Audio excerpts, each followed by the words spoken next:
मथुरा जनपद के थाना क्षेत्र गोवर्धन में आने वाले गांव दौसेरस का शंभू पुत्र पिलुआ गोवर्धन में ऑटो रिक्शा चलाकर अपने परिवार का पेट भरता था।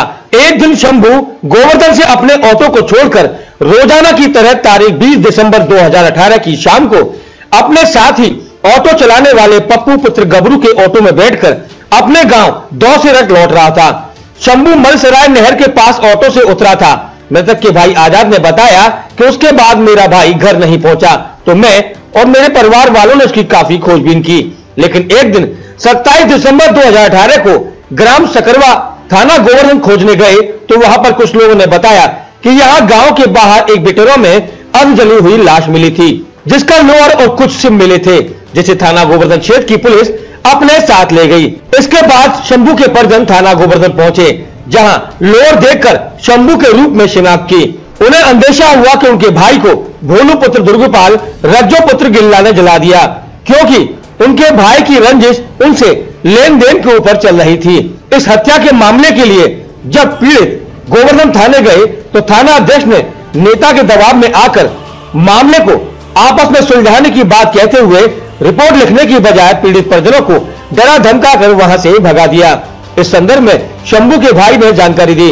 बताएं आज किस वजह से एसएसपी? देखिए साहब, वजह तो पुरानी है और हम 28 तारीख को भी जो पुराने एसएसपी थे बबलू कुमार, उनसे मिले थे और उनसे भी पूरे आश्वासन और वादे ही मिले। अब आज नए एसएसपी आए, मैं तो पहली बार मिला हूँ। रुख से तो सख्त दिख रहे हैं, अब कार्रवाई में कितने होंगे ये समय बताएगा, लेकिन 19 तारीख उन्होंने कहा है कि 19 को हम डीएनए करा देंगे। एक लड़के की मौत हो गई, जिंदा उसको जला दिया गया बिटोरे में, सकरवा रोड पे मलसराय वहाँ का दौसेरस का सामू, लेकिन आज तक पुलिस उसमें हिलावाली कर सीजेएम के यहाँ से परमिशन मिल गई, इनको कोर्ट से परमिशन शायद लेनी पड़ती है, वो भी मिल गई, उसके बावजूद भी हिलावाली। मेरी समझ में नहीं आ रहा है पुलिस की क्या मंशा है, गोवर्धन पुलिस की। तो आज हम लोग आए तो एसएसपी साहब से इंस्पेक्टर कोतवाली के ट्रांसफर के लिए था, क्योंकि हमें ऐसा लगता है कि वो दूसरी पार्टी के दबाव में है, लेकिन अब उन्होंने चूंकि आश्वासन दिया, अब नई एसएसपी है, उनकी बात पे यकीन करना पड़ा हमें। उन्होंने कहा अब हमको 19 तारीख तक दी, 19 तारीख को हम इनका डीएनए टेस्ट करा देंगे। यही पता नहीं लग रहा है कि वो एक्स है कि वाई है कि जेड है, और इतना माहौल बिगड़ चुका है, अब मेरी समझ में नहीं आती कैसे सुधरेगा। पहले प्रभाकर आए, अब फिर बबलू कुमार आए, ये भी मुझे सख्ती नज़र आ रहे हैं। तो अब लेकिन कानून में कोई पकड़ दिखाई दे नहीं रही। एक पुरानी कहावत है तो थोड़ी बद्दी कि अंधी पीछे कुत्ते खाएं, वो वाली कहावत चरितार्थ हो रही है। न्याय मिल नहीं रहा, अटकते डोल रहे अल्पसंख्यक समाज के लोग हैं, आते हैं तो पुलिस इन्हें खदेड़ती है, वहाँ जाते हैं तो पुलिस इन्हें भगा देती है थाने चौकियों से, तो न्याय इनको कैसे मिलेगा?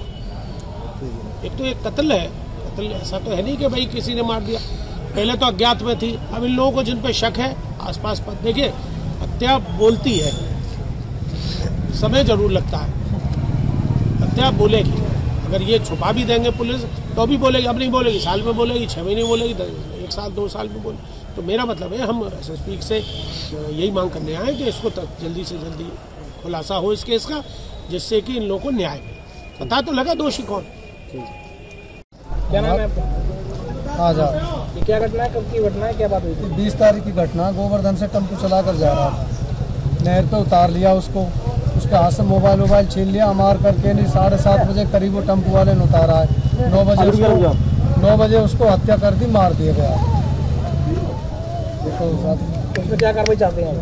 उसमें कार्रवाई चाहते हैं साहब, उनका खुलासा हो गया। गोपी सनोप, दुर्गपाल सनोप, भोलू और एक उसका लड़का रज्जो। किस तरह मारा था इसको? और वो क्या नाम, सोनू, वो किस तरह मारा था इसको? तो इन्होंने वहाँ दारू पीते हुए मिले, मोबाइल छिना के उसको अमेर कर ली, थोड़ी बहुत 2-3 हज़ार रुपये के ऊपर इनकी रिंजस थी, तो उनको आग लगाकर मार दिया गया, जिंदा उनको जला दिया गया।